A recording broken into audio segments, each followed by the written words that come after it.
Assalamualaikum warahmatullahi wabarakatuh. Selamat sore pemirsa TVRI Jambi dimanapun Anda berada. Senang rasanya saya Omil Hayadi kembali hadir menyapa Anda di Rumah Demokrasi. Dan juga saat ini saudara kita telah kedatangan dua orang narasumber yang luar biasa yang akan kita bahas mengenai tahapan-tahapan pemilu yang nantinya. Dan juga langsung saya sapa terlebih dahulu ada Bapak Arief Lesmana Yoga selaku Ketua KPU Kota Jambi. Selamat sore Pak Arief. Sore, Mbak. Gimana kabarnya di sore hari ini? Alhamdulillah baik. Alhamdulillah siap ya, kita akan membahas mengenai tahapan pemilu dan Baik. juga kendala-kendala yang nantinya akan terdapat pada pemilu 2024. Dan selanjutnya ada narasumber kita yang spesial. Ini ada Bang Desi Arianto selaku pengamat politik Bang di sini, Bang. Selamat sore Bang Desi. Selamat sore. Gimana kabarnya di sore hari ini? Alhamdulillah baik. Mbak, gimana kabarnya? Alhamdulillah baik. Tentunya bertemu dengan dua orang narasumber yang luar biasa ini, di mana Bapak-bapak pada hari ini kita akan membahas mengenai kendala pemberkasan Bacalek 2024. Banyak sekali kendala yang dihadapi seperti itu. Nah, mungkin saya langsung aja ke Ketua KPU Kota Jambi nih, Pak Arief, ini terkait sebelum kita membahas mengenai kendala. Saat ini sudah masuk tahapan apa nih Pak Arief pada pemilu 2024 ini? Silakan Pak Arief. Baik, jadi untuk saat ini kita lagi masa pengajuan dokumen perbaikan hasil verifikasi. Jadi setelah kemarin tahap pengajuan dan pengumuman itu dilakukan di bulan April, sampai hari ini kita masih melakukan tahapan seputar pencalonan Bacalek untuk DPRD Kota Jambi. Nah, setelah kemarin sudah melewati, terakhir kemarin 9 Juli itu adalah proses pengajuan perbaikan dokumen Bacalek.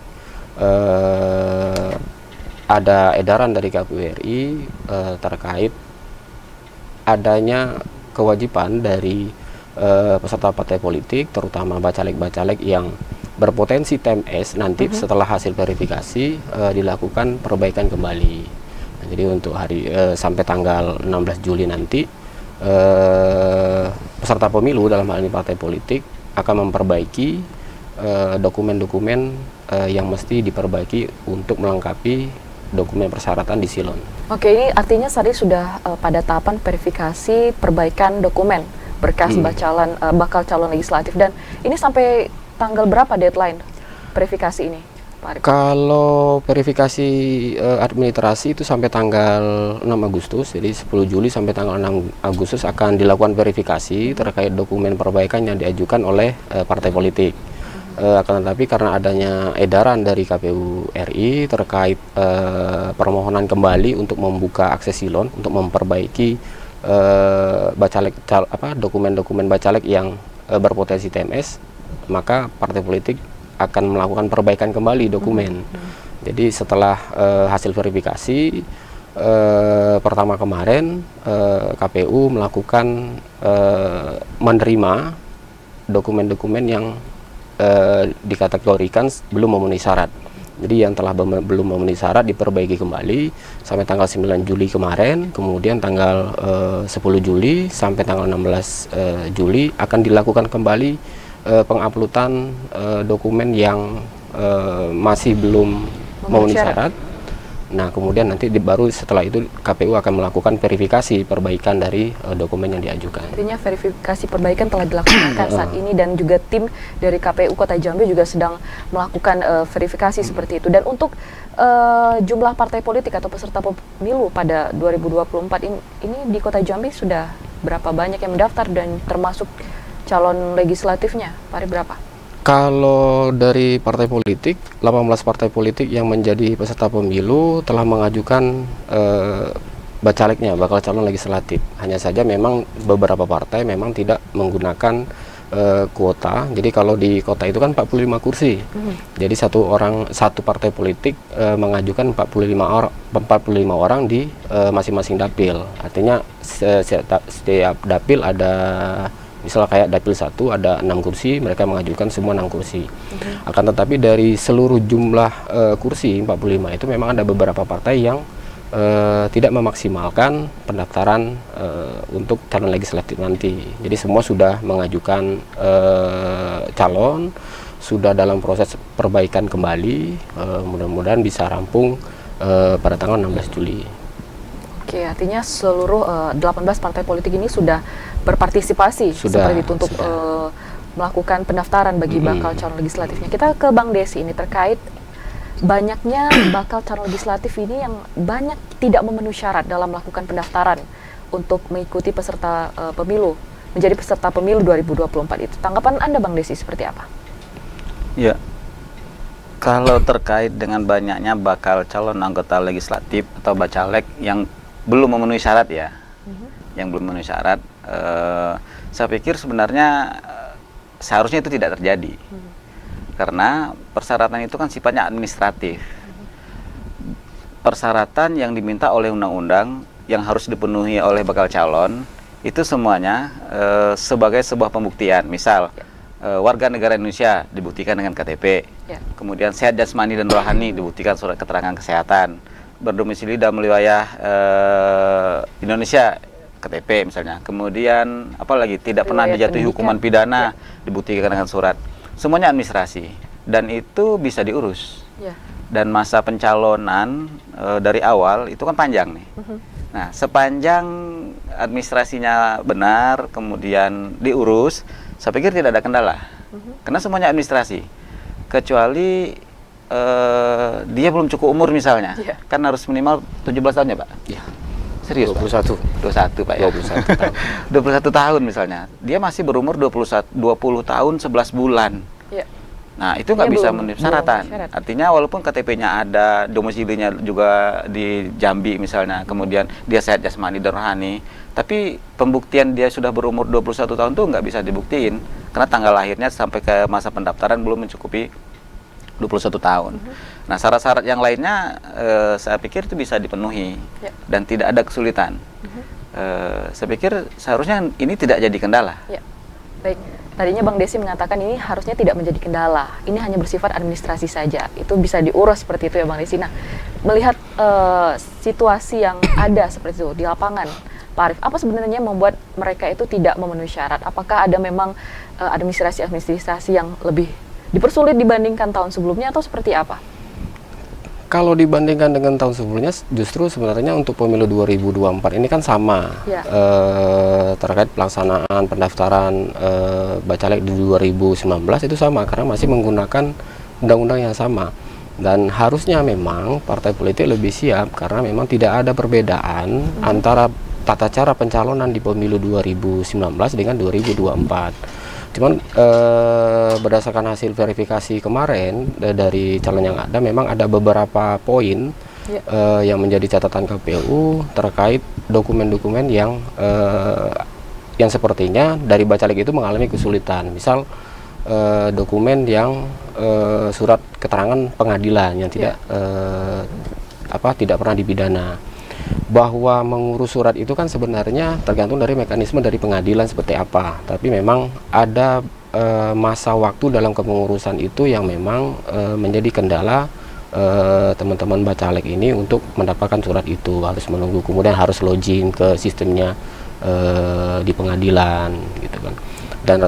Dan rata-rata memang informasi yang disampaikan oleh partai politik, mereka agak lama nunggu surat itu gitu kan. Nah, sehingga dengan kejadian itu maka ada proses perpanjangan waktu yang harusnya 10 Juli kemarin, 10 Juli hari ini kami sudah melakukan verifikasi kembali terhadap dokumen perbaikan yang disampaikan. Nah, kemudian juga ada kalau seumpama persoalan KTP nama yang berbeda dengan ijazah yang disampaikan, karena kan syarat minimalnya kan dia harus melampirkan ijazah SMA atau sederajat atau yang ini menyamakan itu. Tetapi ada bacalek yang mau menampilkan ataupun menyampaikan gelar, memakai gelar, misal namanya Arief SE gitu kan, harusnya kan Arief gitu. Nah, terkait itu juga harus ada dokumen dokumen pendukung bahwa SE-nya itu memang ada bisa dipertanggungjawabkan, bisa dipertanggungjawabkan. Dan sejauh ini seperti apa itu? Apakah sudah banyak bacalek yang melakukan data dukung yang sudah dilengkapi atau hanya yang seperti Pak Arief katakan tadi, mereka hanya menyebutkan gelar tapi tidak memberikan bukti dukung seperti ada ijazah S1 sederajat? Kalau terkait verifikasi perbaikan yang disampaikan ke KPU melalui Silon, kami kan belum kepada tahap verifikasi apakah dokumen perbaikan itu sudah sesuai dengan yang diinginkan oleh aturan atau seperti apa. Tetapi idealnya ketika diperbaiki harusnya melengkapi gitu kan. Artinya kalau dari hasil penerimaan kemarin bahwa semua partai politik sudah 100% menyampaikan dokumen perbaikan. Terkait benar atau tidaknya dokumen yang disampaikan nanti setelah 16 Juli kita verifikasi kembali. Oke, baik Pak Arief dan juga Bang Desi, kita akan lanjutkan perbincangan kita terkait kendala pemberkasan Bacalek 2024. Kita akan kembali, pemirsa tetaplah bersama kami di Rumah Demokrasi.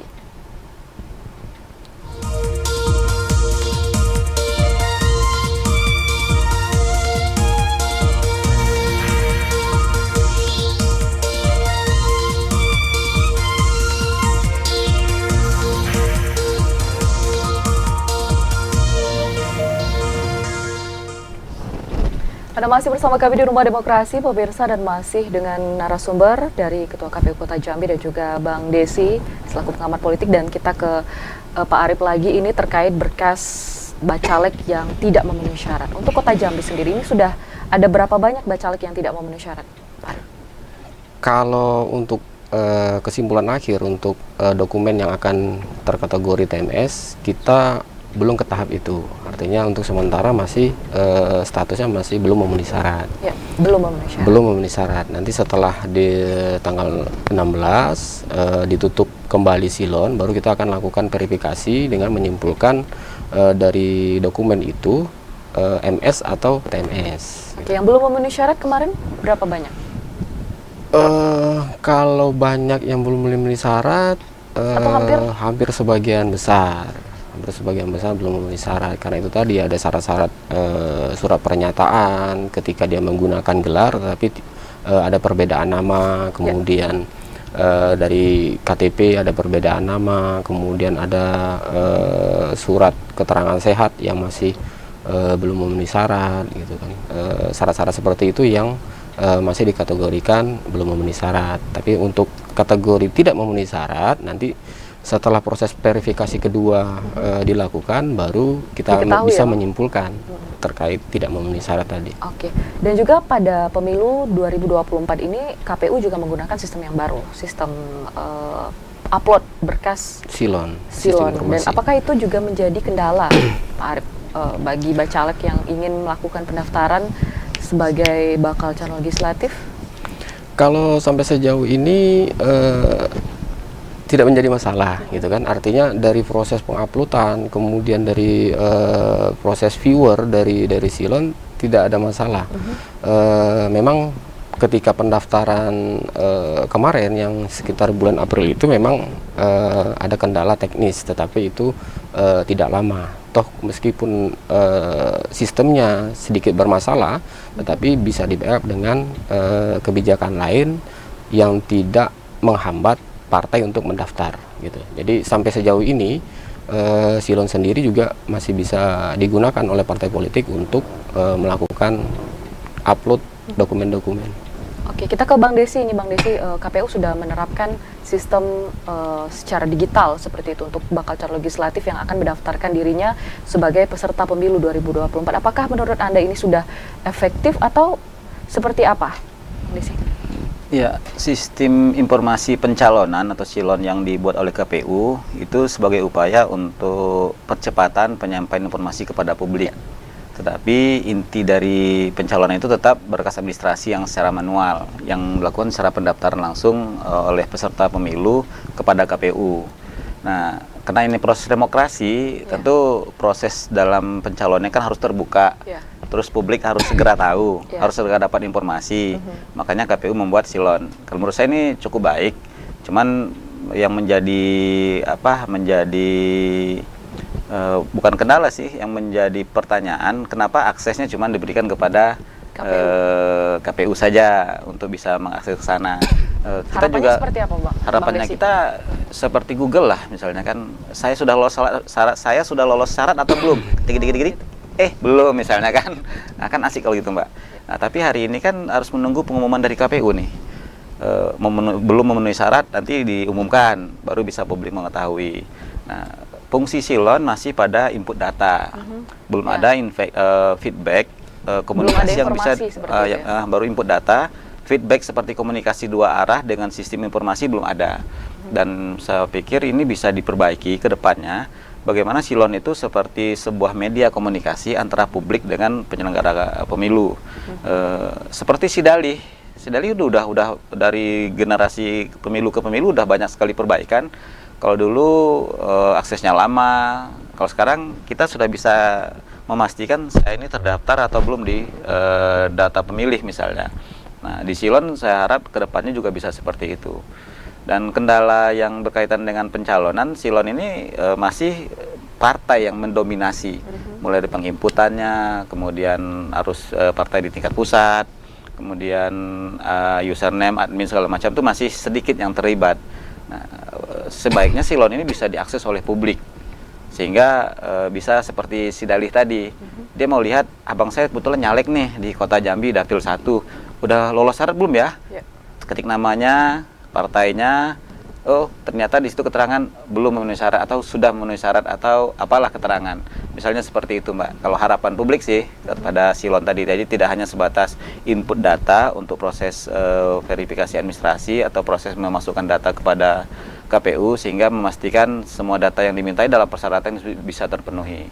Oke, artinya memang harapannya nanti ada informasi yang dapat dilihat oleh masyarakat luas terkait bakal calon legislatif yang melakukan pendaftaran seperti itu. Karena konsekuensi dari sebuah sistem informasi harus begitu.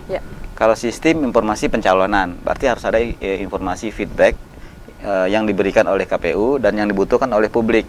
Nah, karena salah satu azas pemilu itu kan transparansi, akuntabilitas. Nah, itu sangat dibutuhkan oleh publik. Nah, transparansi tadi KPU sudah mengupayakan dengan adanya Silon tadi. Cuman mungkin sistemnya belum seperti yang diharapkan. Itu.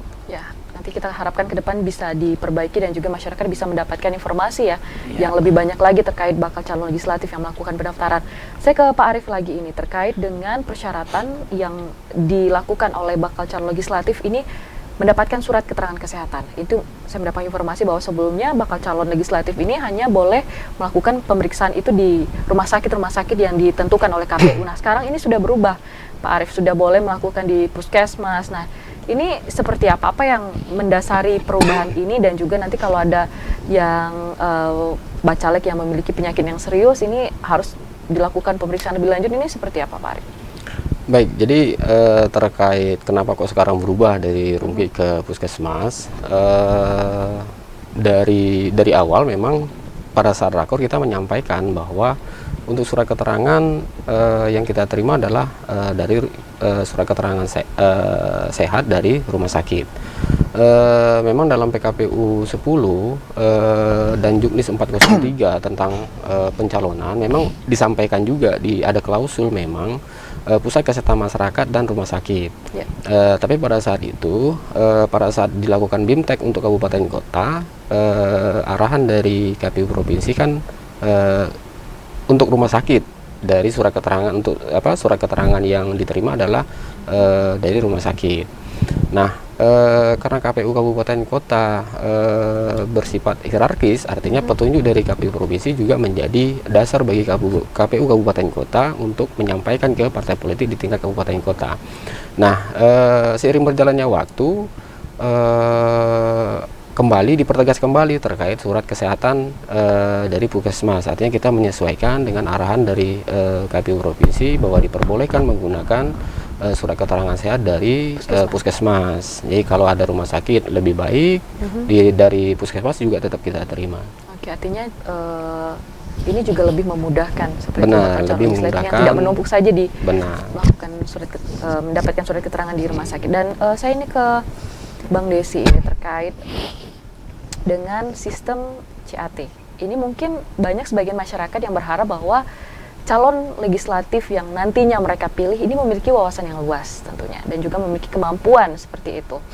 Dan menurut Anda ini apakah perlu tidak bakal calon legislatif ini sebelum nantinya bertarung pada pemilu 2024 ini perlu dilakukan tes CAT, Bang Desi?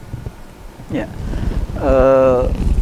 saya melihat ada perbedaan seleksi administrasi untuk sebuah jabatan dengan seleksi administrasi terkait dengan proses demokrasi. Nah, kalau jabatan seperti anggota KPU misalnya, itu kan cuma 5 orang per kabupaten, 5 orang per provinsi, Mbak. Dan itu ada standar minimal yang harus dipenuhi. Nah, terkait dengan pencalonan legislatif, itu dibatasi dengan pendidikan. Misalnya minimal SLTA sederajat. Nah, artinya untuk anggota legislatif, undang-undang sudah memberikan standar minimal siapapun dia, apapun latar belakangnya, laki-laki atau perempuan, kemudian apapun yang pernah dia lakukan sebelumnya, sepanjang dia sudah tamat SLTA sederajat, dia tuh sudah memenuhi persyaratan. Nah, tinggal lagi kan pemilihan ini berdasarkan dapil. Kemudian saya yakin betul antara pemilih dengan orang yang akan dipilih di dapilnya itu punya informasi yang cukup akurat. Nah, tinggal lagi kalau level provinsi atau DPR RI, mungkin itu informasi yang sangat terbatas, atau DPD mungkin. Itu juga mungkin informasi sangat terbatas bagi masyarakat.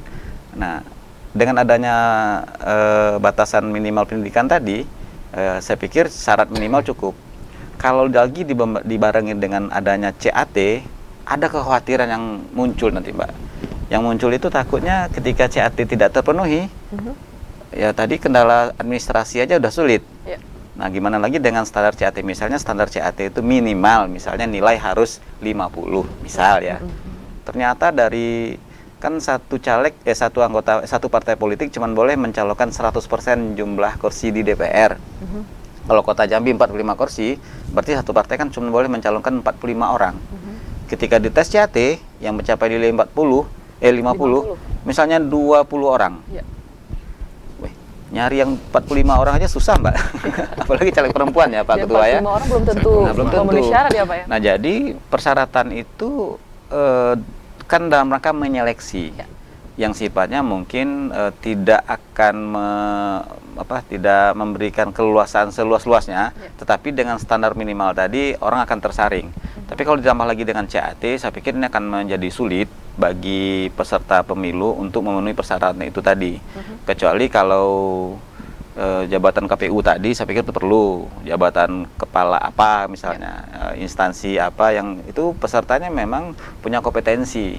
Kalau di DPR kan nggak ada batasan kompetensinya, karena partai politik itu adalah alat untuk menuju kekuasaan, alat untuk mencapai tujuan yang ditetapkan oleh partai politik, dan mereka menunjuk orang-orang yang mereka percaya sebagai calon anggota legislatif yang nanti akan dihidangkan dalam pemilu melalui pemilihan umum. Nah, syaratnya saya pikir tidak ada kompetensi yang harus dipenuhi di situ. Kalau untuk ketua misalnya ketua KPK, ya mesti kompetensi jelas, orang hukum misalnya. Ketua apa lagi, Mbak? Ya, yang diakui oleh negara dan sifatnya itu terbatas, saya pikir CAT memang perlu. Tapi kalau untuk caleg anggota legislatif, saya takutnya nanti malah anggotanya akan tergerus dengan tidak memenuhi persyaratan, sehingga pemilu nanti bisa ditunda gara-gara CAT. Ya, itu yang tidak kita harapkan ya, pemilu ditunda. Benar. Dan ini Bang Desi, ini menarik ini terkait yang memang masyarakat harus lebih tahu dengan latar belakang, apalagi dia berasal dari daerah pemilihan tersebut, dan juga berbicara mengenai latar belakang ini, seperti apa elektabilitas dari bakal calon legislatif yang pernah terjerat kasus hukum sebelumnya, mungkin pernah melakukan tindak pidana korupsi, seperti itu. Menurut Bang Desi seperti apa? Beberapa kejadian di Jambi. Nah, ini kita ambil studi kasus di Jambi ya. Ada beberapa anggota legislatif itu pernah tersandung pidana, Mbak. Dan ketika ikut pemilihan lagi, itu kepilih lagi. Nah, di sini mungkin masyarakat kita, kalau dalam kata kutip bahasa saya, di situ adalah pemaaf mungkin ya. Ya, nggak apa-apa, kan udah masa lalu, dia juga sudah menjalani hukuman. Nah, paling reaksi sosial atau sanksi sosial, Mbak, yang mungkin di sini berat. Tanpa adanya hukuman pidana yang dijalani oleh caleg, dalam sebuah kasus yang dia diindikasikan, yang dia terbukti melakukan tindakan pidana, dibandingkan dengan ada calon anggota legislatif yang dia tidak pernah dijatuhi hukuman pidana, tetapi mendapat sanksi sosial bagi masyarakat, itu malah lebih berat. satu sisi orang yang menjalani hukuman pidana kan sudah bersih karena dia sudah menjalani hukuman. Nah, paling kan oleh undang-undang dia diumumkan, bahwa saya sudah pernah menjalani hukuman pidana 5 tahun yang lalu loh. Kan sudah dibuktikan dengan surat keterangan dari pengadilan bahwa dia sudah bebas murni sekitar 5 tahun yang lalu. Sehingga ini memenuhi persyaratan. Nah, apakah dia mendapat sanksi sosial? Tergantung masyarakat.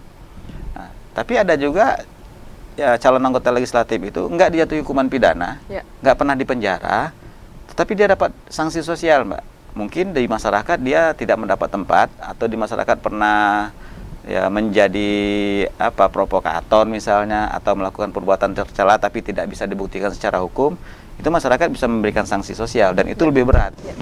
Nah, jadi masyarakat hari ini yang paling punya kewenangan, karena hakikat dari pemilu itu adalah penegakan hak yang paling hakiki, yang itu tidak bisa digantikan. Dan itulah yang misalnya saya one man one vote one value, satu orang satu suara satu nilainya, dan itulah yang paling hakiki, dan kita cuma diminta 1 kali dalam 5 tahun.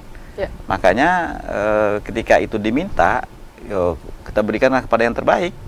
Nah, jangan lagi masyarakat terlena, kemudian terbuai, apalagi dengan janji-janji misalnya. Kan asik nih, Mbak. Kau yang berjanji, kau yang mengingkari, katanya. Kan. Nanti kita akan lanjutkan perbincangan kita, Bang Desi, dan juga ini menarik bahwa masyarakat yang akan menentukan seperti itu, bukan calon legislatifnya. Pemirsa, kami akan kembali usai jeda. Tetaplah bersama kami di Rumah Demokrasi.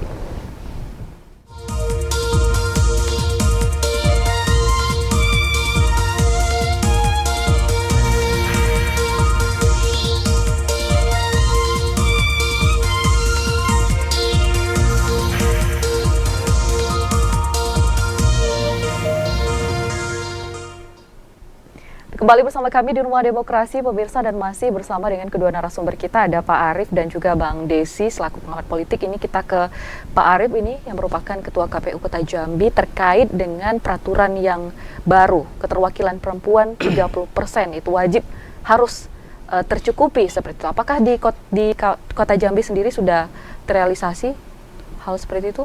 Kalau kemarin kita lihat dari hasil pendaftaran dari Bacalek, memang ada beberapa partai yang di beberapa dapil, jadi tidak semua dapil itu tidak ada yang terpenuhi kuota 30%, ada yang memang belum mencapai 30%, ada yang 25%, kemudian ada yang 27, untuk beberapa dapil ada yang 27 gitu kan. Nah, ini juga sudah kami sampaikan kemarin, memang untuk partai politik kan masih memahami bahwa untuk kuota 30% ada pembulatan ke atas, ada pembulatan ke bawah.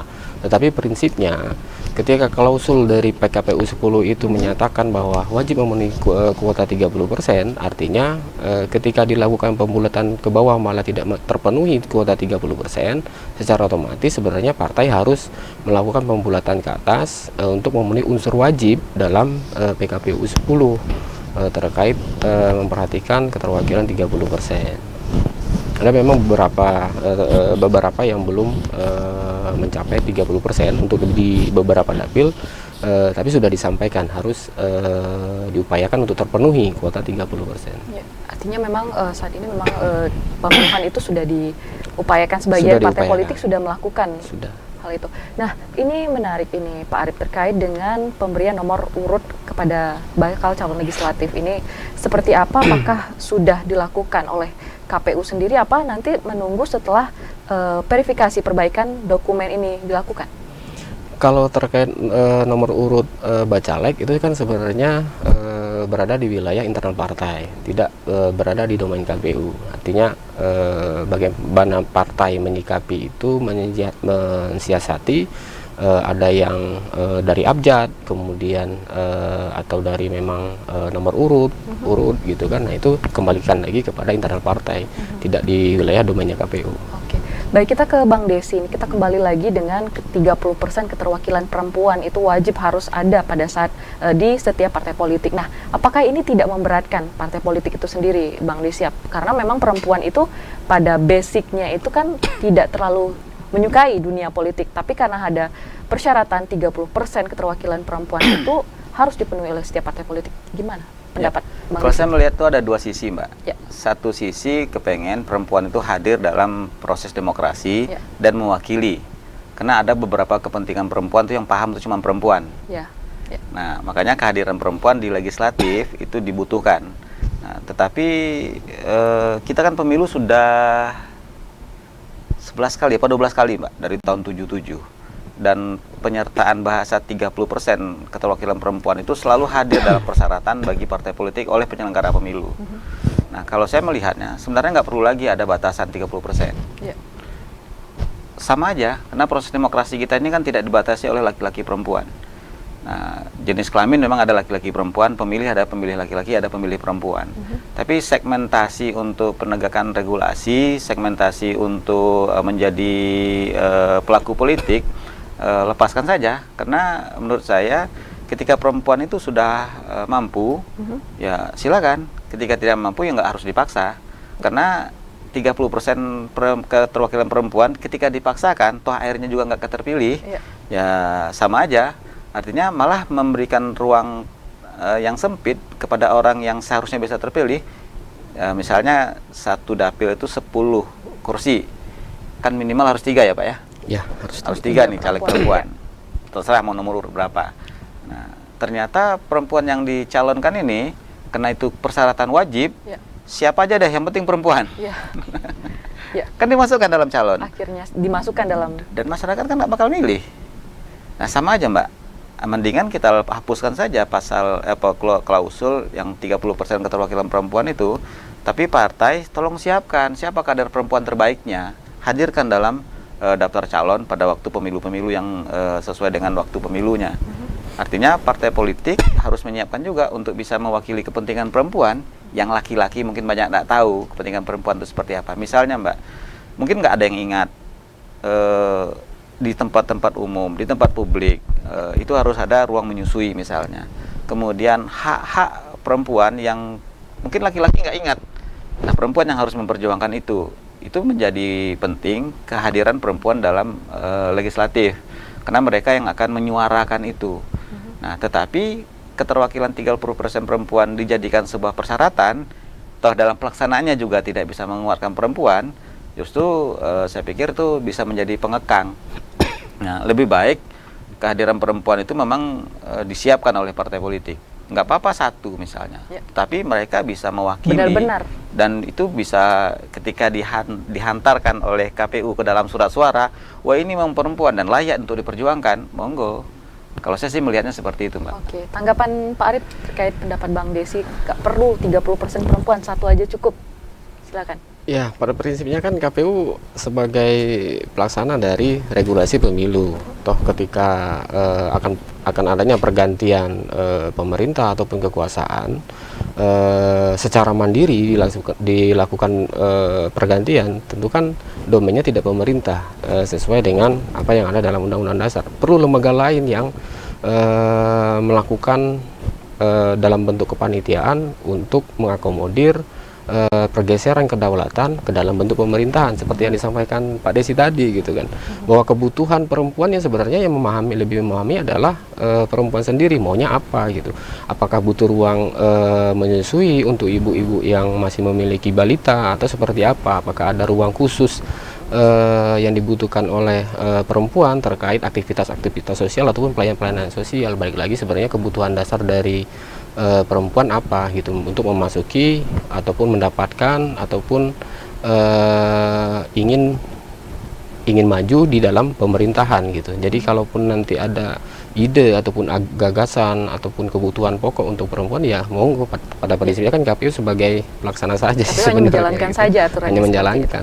Oke, baik Pak Arif, ini terkait dengan sudah memasuki tahap perbaikan verifikasi berkas bakal calon legislatif ini sudah yang akan dilakukan pada tanggal 10 Juli yang sudah dimulai kemarin nih, sampai tanggal 6 Agustus. Setelah itu apa tahapan selanjutnya yang akan dilakukan oleh KPU sendiri? Apakah nantinya ada tahapan-tahapan yang menyampaikan informasi terkait dengan calon yang akan maju pada pemilu 2024 atau seperti apa, Pak?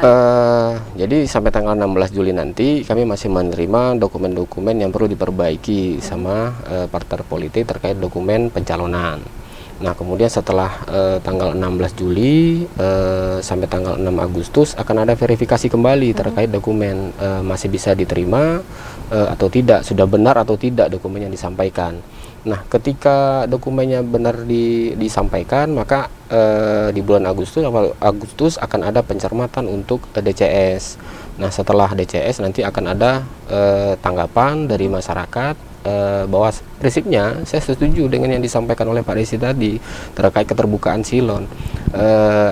Kemudian ada beberapa hal yang memang terkait penyampaian informasi ke publik yang memang perlu dirahasiakan. Artinya rahasia dalam tanda kutip, tidak semua data ataupun informasi calon yang bisa disampaikan ke publik. Kalau terkait nomor partai, kemudian nama, dapil, saya pikir itu sah-sah saja, dan pada tanggapan masyarakat kan nanti itu juga yang keluar gitu. Tetapi dengan dibukanya akses ke silon yang bisa diketahui oleh publik, itu juga sebenarnya untuk memperpanjang masa tanggapan terkait calon-calon legislatif yang akan mewakili masyarakat Kota Jambi untuk menjadi bagian ke dalam legislatif yang akan menjalankan pemerintahan. Itu jadi setelah nanti DCS diumumkan, kemudian akan ada pencermatan ulang, kemudian baru nanti ditetapkan menjadi daftar calon tetap. Nah, pada saat daftar calon tetap nanti itulah yang akan benar-benar maju gitu. Jadi namanya, partainya sudah ada di dalam surat suara sebagai konversi dari hak memilih dan dipilih dari warga negara. Oke, artinya KPU sudah akan melakukan juga tahapan-tahapan yang nantinya sampai ke penentuan daftar calon tetap, dan juga penting sekali sebenarnya Pak Arief untuk masyarakat barangkali yang ingin mengetahui informasi dan juga latar belakang setiap bakal calon legislatif yang maju, dan juga masyarakat ini mungkin memiliki keterbatasan akses untuk mengetahui. Baik, ada penelpon yang masuk, kita terima terlebih dahulu. Halo, selamat sore. Selamat sore. Selamat sore, dengan Bapak siapa di mana? Dari Yudi di Celana ini. Baik Pak Yudi, silakan dengan pertanyaan Anda, singkat saja. Terima kasih. Singkat, waktunya juga singkat nih. Ya. Pak Arief, Kepala KPU Kota Jambi yang saya hormati, dan Pak Desi. Selamat sore Bung Desi. Selamat sore Bang. Ya, ada beberapa kendala memang. Ya, saya sependapat dengan Pak Desi seperti yang terjadi bahwa silon ini memang terbatas sebenarnya untuk update data. Memang diharapkan memang internetnya agak sedikit luas dan masyarakat bisa mengetahui caleg itu. Ini kelemahannya, jadi tidak usah dilakukan aja silon ini kalau memang dia tidak bermanfaat luas. Yang pertama evaluasinya. Yang kedua, ini mungkin agak keluar dari judul nih. Jadi saya dapatkan informasi secara nasional bahwa ada 4 juta yang sudah masuk ke DPT. Jadi mungkin ini bermasalah juga, tapi tidak mempunyai KTP elektronik. Nah ini, jadi regulasi apa mereka 4 juta ini, bukan di Jambi ya, ke seluruh Indonesia lah, termasuk Jambi ini. Bayangkan itu masuk ke DPT dia. Mungkin KPU juga menyampaikan informasi itu. Nah, sementara akan dipaksakan dia melalui KK. Nah, bagaimana aturannya kalau KK bisa mencoblos gitu, bukan KTP, itu kan syarat daripada peserta pemilu itu ya. Pencoblos adalah punya KTP. Sedangkan ini mau dibuat regulasinya 4 juta ini orang ini untuk melalui KK. Bagaimana kok korelasinya KK dengan pencoblosan? Berarti ada pelanggaran di dalam ketentuan undang-undang pemilihan umum. Saya rasa itu mohon diperjelas sehingga ini tidak jadi persoalan. Karena masuk ke DPT 4 juta itu. Bayangkan, tapi tidak punya KTP. Ini kan persoalan, kendala yang begitu berat menurut saya. Saya mungkin mudah-mudahan bisa diinformasikan kepada publik Saya demikian, terima kasih. Mohon maaf, wabillahi taufiq wal hidayah. Wassalamualaikum warahmatullahi wabarakatuh. Waalaikumsalam warahmatullahi wabarakatuh. Terima kasih Pak Yudi dari Telanim langsung menanyakan terkait informasi yang ia dapatkan ada 4 juta DPT yang tidak memiliki KTP elektronik. Ini regulasi apa yang nantinya akan dilakukan ataupun juga diterapkan oleh KPU sendiri? Jadi terkait daftar pemilih ada perbedaan penggunaan regulasi. Jadi 2019 pendataan untuk penyusunan daftar pemilih menggunakan 2 hal, de facto dan de jure. Kalau de jure secara administrasi dia terdaftar di mana, di pencatatan sipil, kemudian de facto dibuktikan dia dengan de facto bahwa benar orangnya ada. Nah, untuk pemilu 2024 yang disusun dalam regulasi KPU menggunakan de jure. Jadi seseorang tercatat di pencatatan sipilnya di mana, kemudian di situ kita data. Kalaupun ada yang belum masuk ke dalam DPT, kemudian dia tidak ada lagi beralamat di situ, artinya KPU tidak bisa menghapus karena prinsip de jure selama dia masih dicatat, artinya secara resmi dia masih penduduk di situ. Karena KPU adalah user ataupun pengguna 100% data Kemendagri. Data Kemendagri kan juga awalnya dari Dinas Pencatatan Sipil Kabupaten Kota. Nah, ketika datanya tidak dihapus di pencatatan sipil, artinya itu digunakan KPU karena KPU sebagai pengguna 100% data Kemendagri gitu.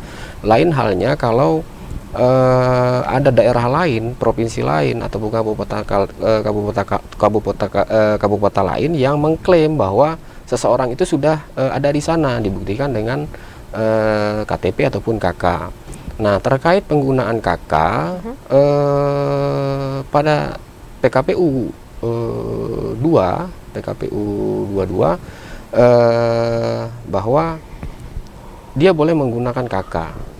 KTP, KK. Kemudian salah satu. Jadi kalau untuk datang ke TPS ada beberapa dokumen yang bisa dibawa ke TPS. Pertama KTP, kemudian KK, kemudian paspor, kemudian SIM.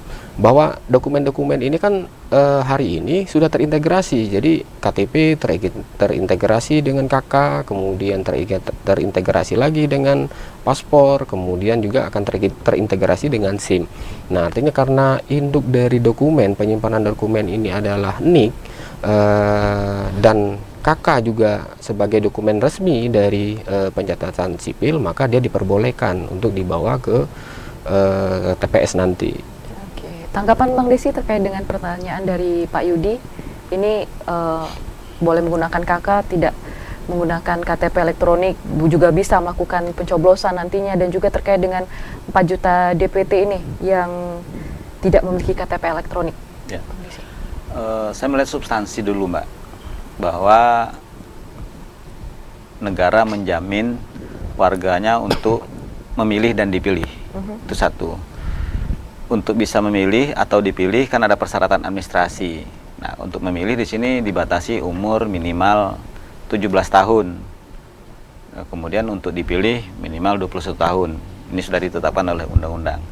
Nah, terkait yang berhak memilih, nah ini kan sepanjang dia sudah berumur 17 tahun, kedaulatan rakyat yang tadi dilindungi oleh undang-undang itu harus diberikan kepada dia.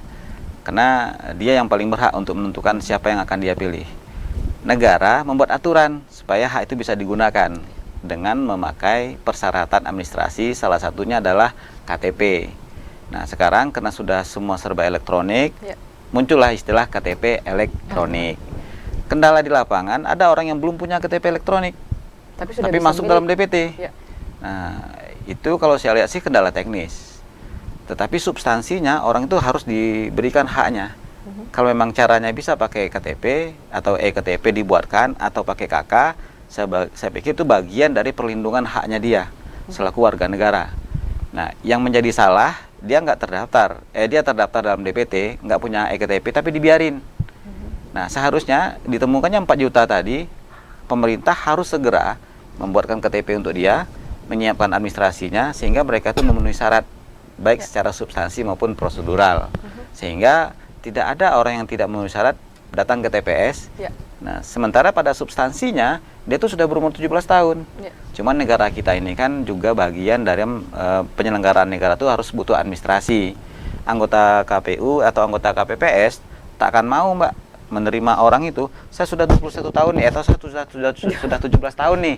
Pemilu kemarin saya juga ikut. KTP mana, Pak? Kata ke petugas KPPS. Nah, ketika tidak mampu menunjukkan itu, petugas nggak akan mau. Satu sisi, hak mereka kan terabaikan. Nah, makanya administrasi itu juga harus tersedia dengan baik juga. Nah, tinggal lagi sekarang pemerintah ditambah dengan penyelenggara juga harus mempermudah proses pemenuhan persyaratan administrasi tadi.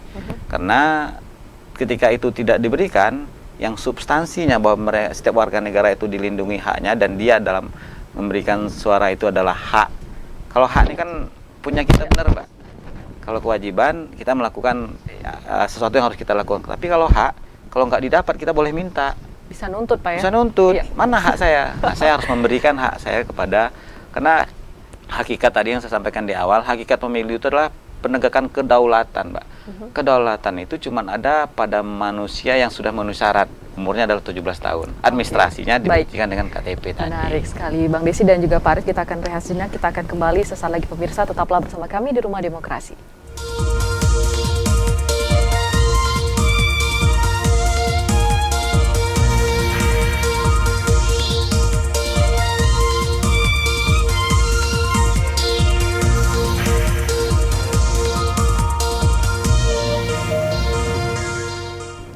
Anda kembali bersama kami di Rumah Demokrasi, pemirsa, dan kita sudah berada di segmen terakhir. Kita akan mendengarkan closing statement dari kedua narasumber kita. Terlebih dahulu kita dengarkan dari Bang Desi nih, selaku pengamat politik, terkait kesimpulan yang ada pada pembahasan kita pada hari ini, Bang. Silakan, Bang. Baik, pesta demokrasi itu sudah rutin per 5 tahunan, dan agenda itu adalah agenda puncak untuk memilih orang-orang terbaik yang akan duduk di legislatif. Bahkan dahsyatnya di tahun 2024 ini itu presiden, legislatif, dan pilkada itu di tahun yang sama. Saya yakin partai politik sudah memberikan caleg-caleg terbaik kepada masyarakat, dan masyarakat tinggal menggunakan hak pilihnya, hak kedaulatannya. Saya menitipkan suara saya kepada si A dan pilihlah yang terbaik. Karena ketika salah pilih 5 tahun ke depan itu lama dan mungkin manfaatnya nggak akan terasa kepada kita. Jadi hati-hati dalam menggunakan hak pilih, kemudian pilihlah yang terbaik dengan cara yang baik juga. Dan mudah-mudahan akan menjadi baik juga proses demokrasi yang ada di Indonesia ini. Oke, baik. Terima kasih, Bang Desi. Selanjutnya kita akan mendengarkan kesimpulan dari Ketua KPU Kota Jambi. Pak Arief, silakan. Baik, untuk menyukseskan pemilu 2024 itu tidak hanya KPU, Bawaslu, ataupun yang lain, tetapi butuh keterlibatan dari masyarakat umum untuk menanggapi semua tahapan-tahapan yang ada. Kalau nanti ada penetapan DCT, tentu ada tanggapan dari masyarakat untuk memberikan masukan kepada KPU. Yang belum terdaftar juga masih bisa memberikan masukan kepada KPU, sehingga nanti hak pilihnya itu bisa terjaga oleh KPU dan bisa melakukan pencoblosan pada saat 14 Februari nanti. Intinya KPU tidak akan sukses tanpa adanya perhatian, tanggapan, pencermatan dari masyarakat. Oke, artinya partisipasi dari semua pihak untuk mendukung suksesnya pemilu 2024. Terima kasih Bapak-Bapak telah hadir di studio dan juga membahas mengenai kendala pemberkasan Bacalek 2024. Semoga kita bisa ketemu di lain waktu. Pemirsa, demikian dialog Rumah Demokrasi hari ini. Saya Omil Hayadi pamit undur diri. Wassalamualaikum warahmatullahi wabarakatuh dan sampai jumpa.